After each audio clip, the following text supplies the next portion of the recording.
very much, but he also know that I know a couple of things about him that other Nigerians don't know. Like what?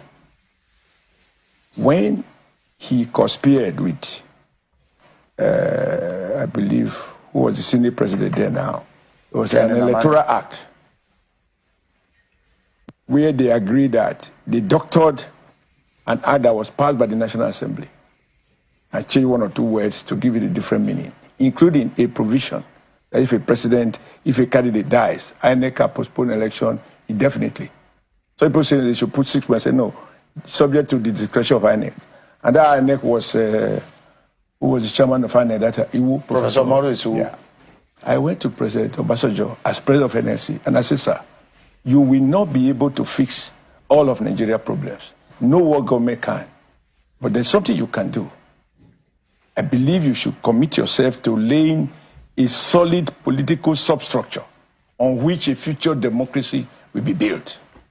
But if you start playing with the foundation, I fear for the future. And they say, no, Adam, trust me, I will not do as wise. I say, that is the problem. The future is not about you. You will not be the last president. You may be the first one since 1999, but certainly you won't be the last. So we must create a situation in which, regardless of who comes in, the system will tame the person. He failed on that. And Nigerians fail to acknowledge this thing about President Obasanjo's alleged third term bid, sharing money to legislatures. I was at Obasanjo's 80th birthday when he told Bukola Saraki, when Saraki said that he thanked God that Obasanjo removed it the way he did. Otherwise, he would have got to Kwara State to contest and become governor, and now subsequently Senate president. President Obasanjo said to him on the occasion of his 80th birthday in Lagos that when he was president, he said to Bukola, nobody can become governor in Nigeria unless I agree. He said, I only allow you, you are not the only one. I also allow Ogusoye, also the governor of Olagusoye. See, because having retired him prematurely because he was already politically exposed, he just compensated him, asked him to go to Oshua and be governor there. A man who allocated governorship, he doesn't have any moral basis to sermonize about democracy. And when they behave like that in office, they forget that one day they will be there. Now, my dear friend Peter Obi knows that I have personal respect for him. When I was governor, I invited him, and he honored me by coming to Edo to commission some of the red roof schools we were building to restore some integrity to basic education. However, I heard him now talking about the number of people who vote in an election. Now, Google how many people voted in Anambra that made my dear friend Peter Obi to become the governor of Anambra State. We're talking about Nigeria voting population being 30%, 25%, or whatever. Is this still governed by opinion, or are they governed by express provision, either in the Nigeria Constitution or subsequent enactment by the National Assembly? Elections are conducted based on.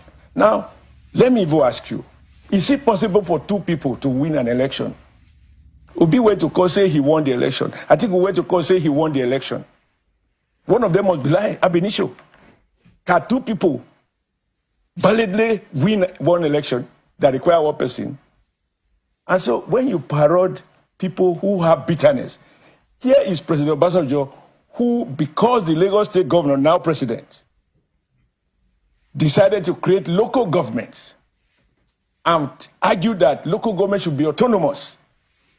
President Obasanjo withheld the allocation to Lagos State for all of his tenure. And even after Supreme Court ordered him to release the money, he refused. It's on history. He took his exit from office, which he conducted under a policy of do or die politics.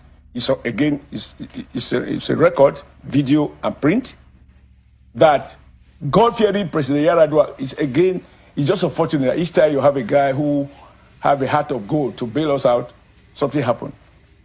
Just like what happened to Abiola. Yar'Adua, after 2 years, he died. It was Yar'Adua who released the money that to Lagos State government, because Obasanjo was determined to cripple Lagos. And explain to me, Professor Nwosu, when he was alive, or you do not think that those were enough to immortalize him? No, well, let me be clear. It is not to put fair on a good day to begin to discuss about someone who is not now in a position to reply or to explain himself. So, in a sense, it is with heavy heart that one wants to go into a matter like this. But tradition, they say you don't speak ill of the dead. And I think Nwosu, like every other Nigerian, his memory deserves to be respected. However, my challenge is this. We all function under the military. And I want to remind you, Shehu, that some of your colleagues in the print media, I still remember a guy called Malaulu. Mm-hmm. He was convicted for ancestors, was it a life imprisonment or death? Yeah. For plotting a coup with his pen. Because he wrote an article which the military said was part of the accessory after the fact of a coup. Mm. So everybody bore different level of risk. But my point is that don't accept a job you cannot do. As a professor of political science, he understood the political environment was a dictatorial environment. That was a time in which, you had a decree that says if you are detained by the military for any reason, no court can require you to it. And even this argument about going to court, the court said this, the court said that.